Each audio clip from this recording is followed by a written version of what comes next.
From Prague today, the warnings from NATO rang louder and clearer than before.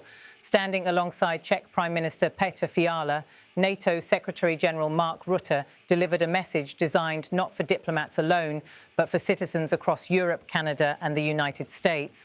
Let's not be naive about Russia. His words, direct and deliberate, come at a moment when European leaders are wrestling with the future of Ukraine's security and whether the alliance is prepared for a long confrontation with Moscow. The arrival in Prague was carefully choreographed. Rutte, the former Dutch Prime Minister now at the helm of NATO, walked into the conference hall with Fiala at his side, cameras capturing the moment as the two men exchanged greetings. But beyond the formalities, the tone was urgent. For months, the war in Ukraine has ground on, reshaping Europe's security architecture and testing the resilience of Western resolve. Rutte's task was not just to repeat NATO's talking points, but to inject clarity at a time when fatigue is real and complacency is dangerous. He turned first to the public, not just to policymakers.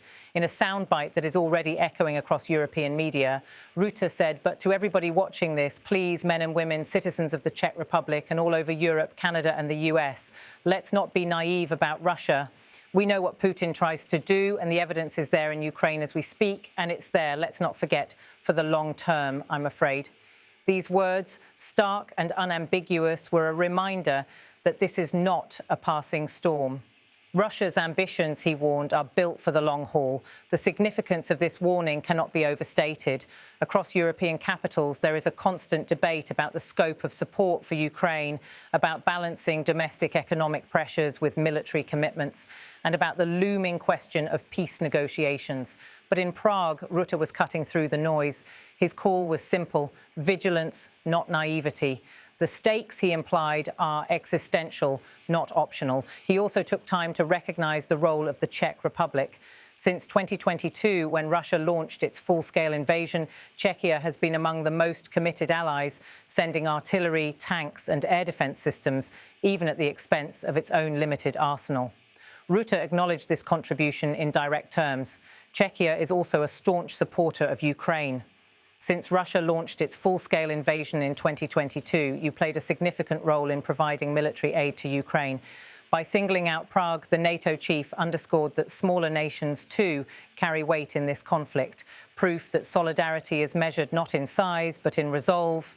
At the heart of Rutte's message was a recognition that the war is only one part of a wider struggle.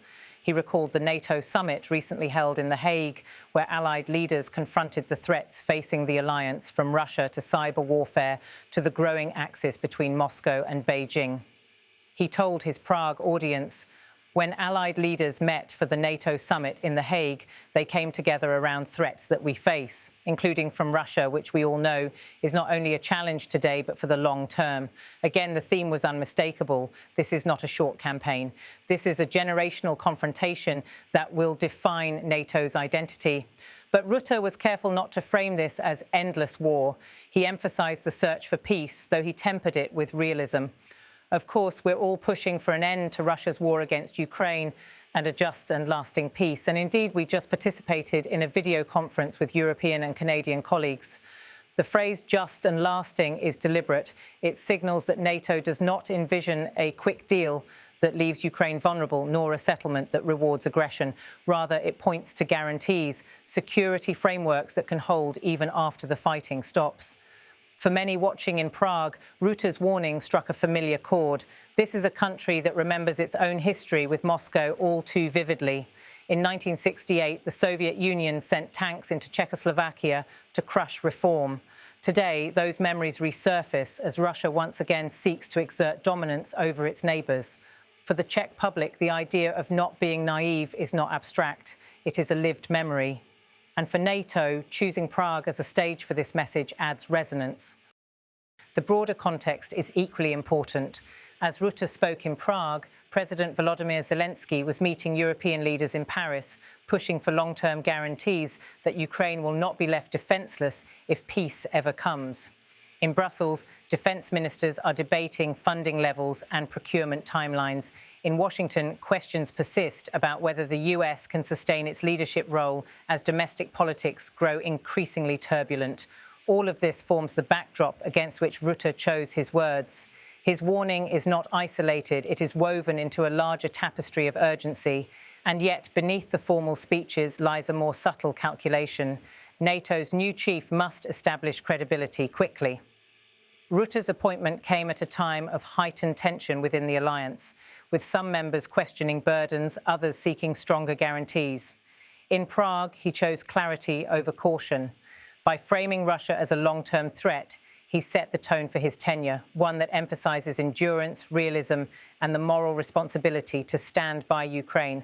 This is also about audience. By addressing citizens directly, men and women, citizens of Europe, Canada, and the United States, Rutte signaled that this war is not just about soldiers on the front lines, it is about public will. Democracies, he knows, cannot sustain wars of endurance without the consent and commitment of their people. His appeal was therefore not merely strategic, but civic. He was asking ordinary citizens to accept the costs of defence, to understand why sacrifices will continue, and to see Ukraine's fight as Europe's fight. The closing images from Prague may have been simple, handshakes, nods, and the quiet departure of leaders, but the substance lingers. NATO's chief did not come to announce new weapons or treaties. He came to deliver a message: vigilance, unity, and realism. For Prague, for Europe, and for NATO, the words "let's not be naive" serve as both warning and challenge. In the months ahead, as the war in Ukraine grinds on and diplomatic manoeuvres intensify, these words may prove to be the refrain of NATO's new era, a reminder that peace, if it comes, must be defended, that unity, if it is claimed, must be sustained, and that Russia, as history has shown time and again, cannot be underestimated. From Prague tonight, this is NATO's warning: hope for peace, prepare for endurance, and above all, do not be naive about Russia.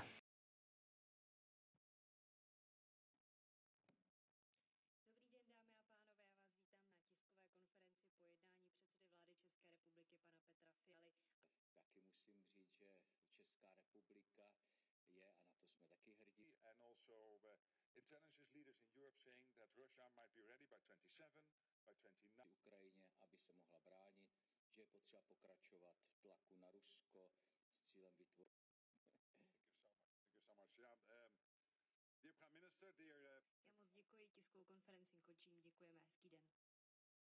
But to everybody watching this, please, men and women, citizens of the Czech Republic and all over Europe, Canada and the US, let's not be naive about Russia. We know what Putin tries to do, and the evidence is there in Ukraine as we speak, and it's there, let's not forget, for the long term, I'm afraid. Czechia is also a staunch supporter of Ukraine. Since Russia launched its full-scale invasion in 2022, you played a significant role in providing military aid to Ukraine.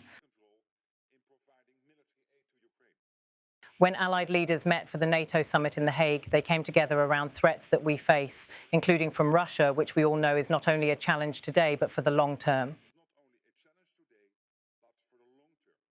Of course, we're all pushing for an end to Russia's war against Ukraine and a just and lasting peace.